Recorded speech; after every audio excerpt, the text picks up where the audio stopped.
For those of y'all that program y'all drums, this is like the best thing ever. Everything that I have set up right here that I can see in my browser right here, I can access on my Push. So it's all about taking time to organize your drum libraries and your synths and your VSTs into a folder to where you don't even have to ever look at your computer at all to create anymore. What's going on, everybody? This is Tec Beatz checking in. We're live from SAE. Today I'll be doing workshops and demos for Ableton Live and Push.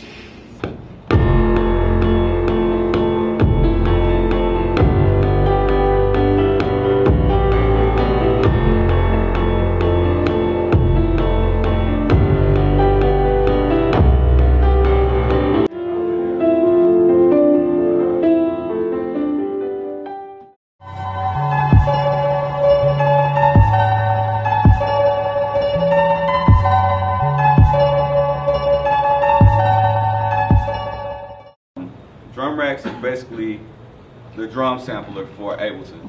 This is where this houses all your drum samples, and what I do, it goes all the way up to 128 sounds in each preset, and those banks can be scrolled through just by going octave up and octave down.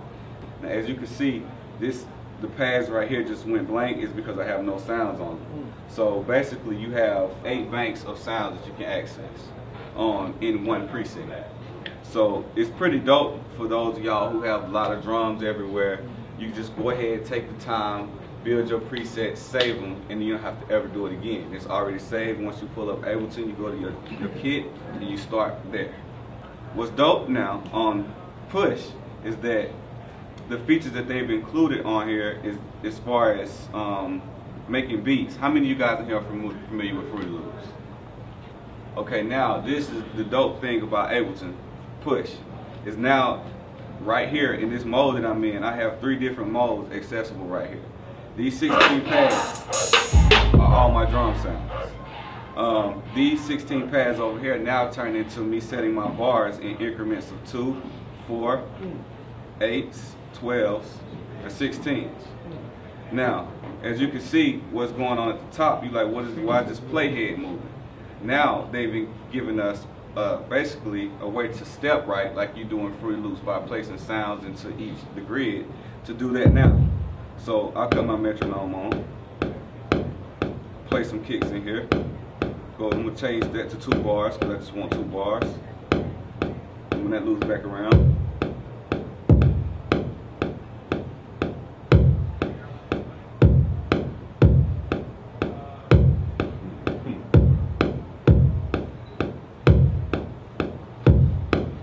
so the way this playhead is moving right now is because I have my grid resolution set in 1/16. So now I can change that at any given time. That's the way my playhead is moving. I can change that to 1/8 and 1/4. I can change it all the way up to 30 seconds to put 30-second hi-hats in. So what right now I want to do is I want to add some more snares. So I'm come over here to my snare. I'm gonna step right there in. So I just started with my snares. I can cut my metronome off. Get a little bit of volume. Now I'm gonna close the door.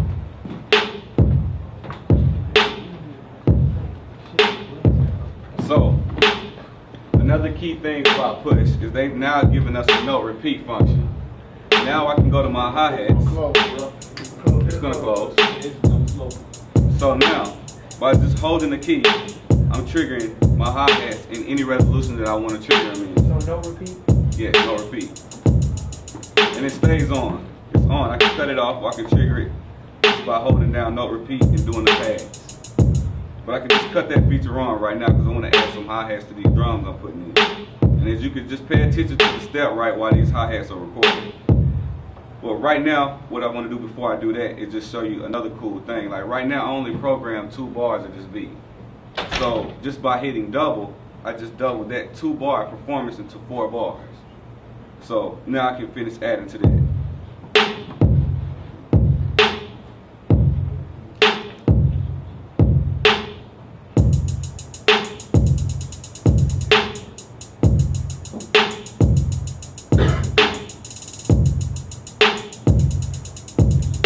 Now, as you can see, I just wrote those hi-hats in, and everything fell in the timing that I triggered it over here. So I'm gonna continue to add to this. Cut my note repeat off. I'm gonna do some manual open hats.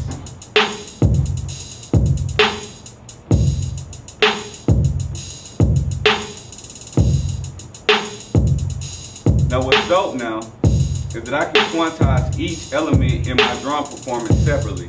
So my hi-hats might not be on, but I can come over here and hold my quantize, and now that I'm holding my quantize, I can just quantize those hi-hats by themselves. I can also change the swing independent from each drum. I can change the swing on my kick. I can change the swing on my snare independently. Now I already have some 808 set up and mapped. I use Contact to map these sounds. Just to let y'all know, we all use the same stuff.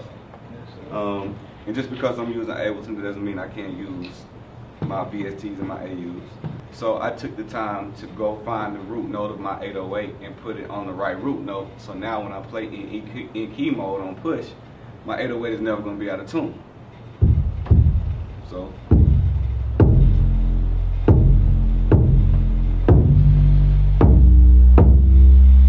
I'm gonna add my 808.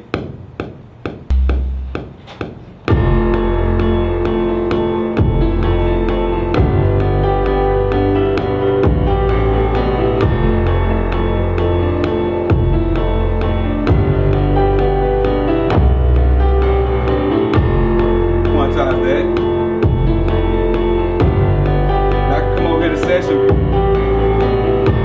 As you can see, this one clip that's still blue, that's my drums that I programmed earlier.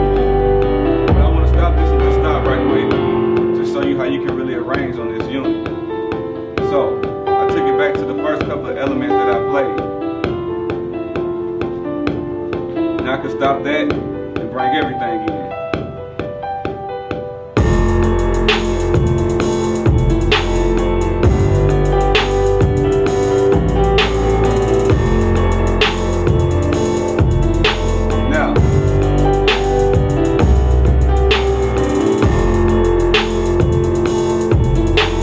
Not one time did I look at my laptop. Now, what I want to do is the next thing I would like to do after this is put this in arrangement view, because I want to get it to somebody to rap to or sing to or do some further arrangement